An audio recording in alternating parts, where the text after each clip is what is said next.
Welcome to the Heavy Spoilers Show. I'm your host Paul, aka H from Steps, and Mother of God, was Line of Duty a big disappointment?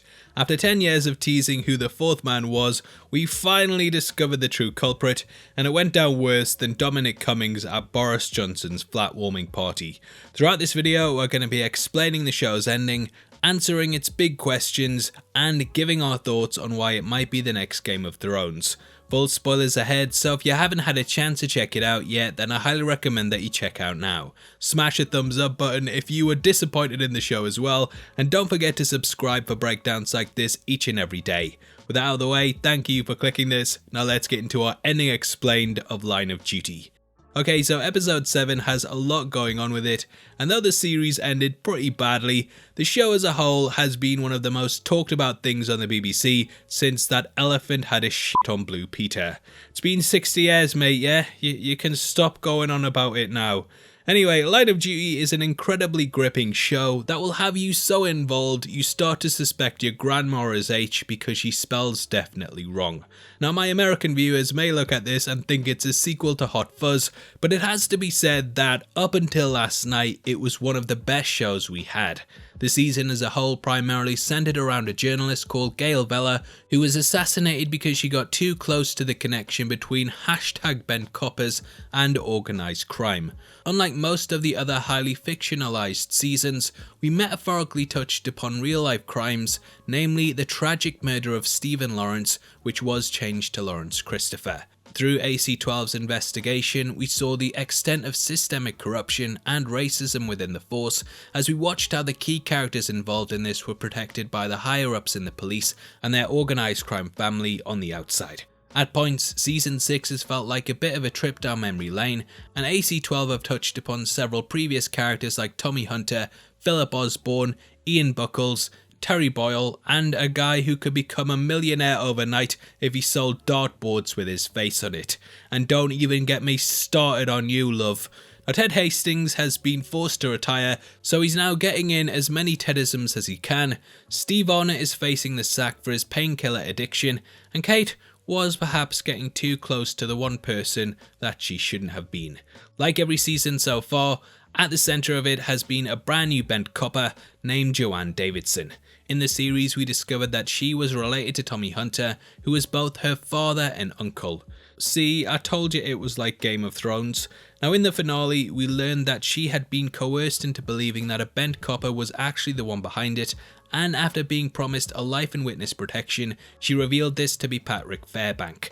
Fairbank was jailed in 2015 due to carrying out years of abuse at Sandview's boys' home. It did seem like his dementia could all have been an act, and that he might be the mastermind behind it all. However, a search of his cell came up with nothing, and the whole connection to Fairbank turned out to be a lie just to keep Joe in the dark. This led AC-12 to go back to the drawing board and look at the evidence once more, namely any communication where definitely was spelled incorrectly. We went over all the notes we had and watched as AC-12 uncovered the truth. This led them to find out that the person they'd been chasing for years, this mysterious shadow in the dark, was Ian Buckells all along. Oh, go fuck yourself. Buckells throughout the series has been the kind of idiot that would run track and trace on an Excel spreadsheet, and he makes Officer Doofy look like Columbo. Initially, he started off giving no comment like a bad subscriber. However, after AC-12 connected the dot, he started to reveal the inner workings of the OCG. Turns out that Tommy Hunter was the one originally running it all, but after he died, the OCG ended up dividing into smaller factions. Buckle was put in place as the communicator that would pass on information between these groups, all whilst relaying orders to the police that were on the inside. Every time a message was sent through a laptop, he was the one behind it, and though not specifically H himself, Buckells is the ghost that AC-12 have been chasing. He was absolutely loaded, but had been tricking everyone by wearing cheap suits, taking holidays to Butlins, and refusing to get around in, which was one of the worst crimes of all. I think that the show very much wanted this to be their Kaiser Soze moment, because let's be real, Buckells is an absolute moron. He's so incompetent that he'd probably get the top job in UK government, and I feel like the creative team behind it wanted us to very much think that it had been an outstanding act to throw us off suspicion. I don't really think it worked though. Buckells even had Davidson frame him in order to shine light on someone else, and from inside his jail cell he sent orders through a laptop and a burner phone. He tried to gain witness protection and play the group, but they revealed that as he had already answered all the questions they were after, that deal was off the table. At the end of the entry, we watched as Buckells was moved to the vulnerable prisoners unit within a supermax and discovered that there was a motion to suppress any evidence of corruption in court so that it couldn't be used against him. This means that there is likely still corruption in the police force, and during his final press conference, Osborne stated that any bent coppers were simply just bad apples. Now it's highly likely that because of this motion that Osborne himself is involved in the corruption, as we know from the events of season 6 that he is a key person in limiting the resources and work that AC-12 have. We also learn that officers close to him have been promoted to senior positions, making it seem like this is just the beginning of something new. There's a Hydra feel to it where if you cut off the head of one corrupt officer, 2 more will grow back in its place. Not sure if that metaphor works, but you get the gist of it. Now as for AC-12, they've been left at possibly the lowest point they've ever been at. However, it does seem like there could still be hope. In the episode, Hastings ended up revealing the true extent of what happened to the missing £50,000, and we learned that it had been used to buy PPE from his pub land. It had been used to help Steph Corbett financially. Now after believing that he likely led to the death of John Corbett, Hastings said that he wanted to ease some of the guilt and help her in a way in which no one would get hurt. Both Kate and Steve remained silent over this, but Hastings did reveal it to Carmichael, along with the fact that he informed Lee Banks of an undercover officer within his unit. What Carmichael does with this information, we don't know, but judging by her reaction and the fact that we hear nothing more of it in the show, it's likely that this was being kept between her and Ted. Now this kind of leads me into my season 7 predictions, and though nothing has been greenlit yet, someone needs to come in and rescue this show, because I tell you what, yeah, if this is the last season, yeah, I'll be absolutely fuming. Now personally, I think that Carmichael will end up leading the smaller anti-corruption group going forward, and that Hastings will work alongside her.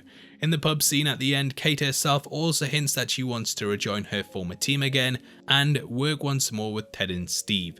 I think this means that we could have more seasons going off that tackle different issues and also different characters. Come on, yeah, I pay me license fee for this kind of stuff. I don't care about anything else, just do another season please. Now, let's be honest, at this point Line of Duty was starting to buckle under its own mythology, and it was almost impossible for them to have a satisfying conclusion with all of the spinning plates that they currently had. Therefore, I think that the best move is to just do a sort of soft reboot with a brand new team of officers, overseen from time to time by Steve, Kate and Ted. They very much wanted to put a pin in this series and wrap up the entire thing with H, but going forward I believe that they should focus on smaller stories each season rather than having an overarching one in which everyone is the fourth man. Now other questions you may have are over what happened to Thurwell, aka James Nesbitt. Because of a big name actor being behind the role, a lot of us suspected that he was the one calling the shots from behind the scenes, and that the finale might even set him up for a season 7 arc. However, we learned that the character was dead, and that it was indeed his body in the Spanish apartment.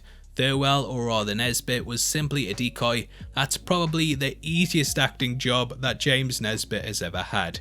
I think this character perfectly summarises my thoughts for the season as a whole, and that we were expecting something big to come from it, but in the end it was a bit of a nothing burger. Like Nesbitt, H was built up to be something big, and we as audiences got invested in the mystery, creating our own theories as the show went on.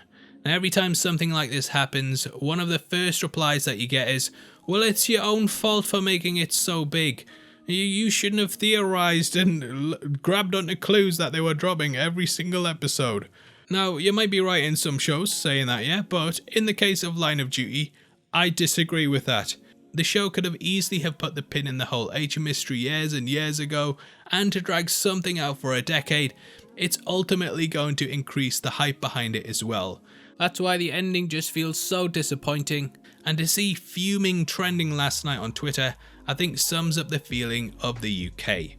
Line of Duty was good up until this point, but it did fail to stick the landing. That's why I have such great admiration for shows like Breaking Bad and films like Avengers Endgame, as it's rare that we get satisfying conclusions when it comes to things that have been staples for a large part of our lives. It's a difficult one to recommend because I know there is a lot of good in Line of Duty, but at the same time it does feel slightly formulaic. Every season is pretty much the same thing, and though a couple of Tedisms here and there, yeah, they keep you on board, I'm looking back a bit like, what was the point? I feel no more satisfied at the end of season 6 than I did at the end of season 1, and I think this show is very much a victim of the BBC wanting to keep recapturing lightning in a bottle. I did quite enjoy season 6 in all of its build up, but ultimately in the end I just think it feels a bit hollow.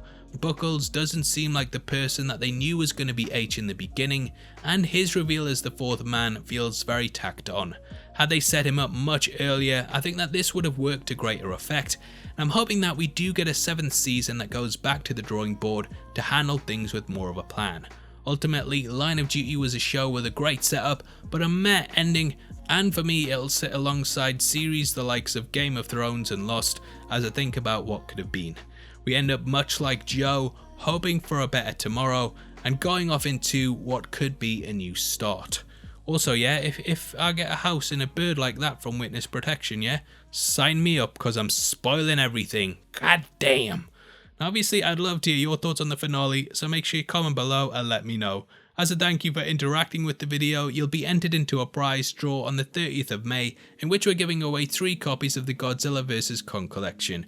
All you have to do to be on the chance of winning is like the video, make sure you subscribe with notifications on, and drop a comment below with your thoughts on the finale. The winners of last month's competition are on screen right now, so if that's you, then message me on Twitter at Heavy Spoilers. Now, if you want something else to watch, something a bit better, then definitely check out our breakdown of the ending of Invincible. We went over the season finale and all of its comic book callbacks, so definitely check it out right after this. With that out of the way, thank you for sticking through the video. I've been Paul, and I'll see you next time.